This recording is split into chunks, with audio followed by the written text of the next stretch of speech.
کور کې چې کم نابالغ افراد دي، نابالغ معشوم دی یا نابالغ جنې ده، خو د هغې په ملک کې مثلا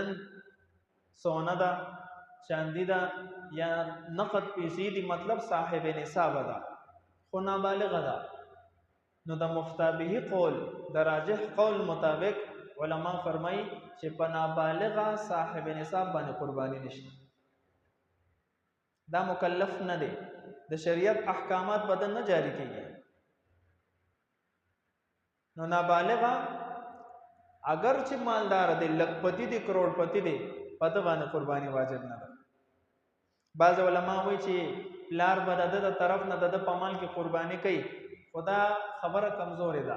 صحیح خبره دا ده چې په نابالغه ماشوم باندې قرباني نشته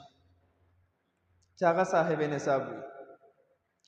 یو سړي څاروی واغستو ځان لپاره او دا بیا وایي چې بھائی زه پکې اوس بعد کې ځان سره خلک شریکوم، یو کس وته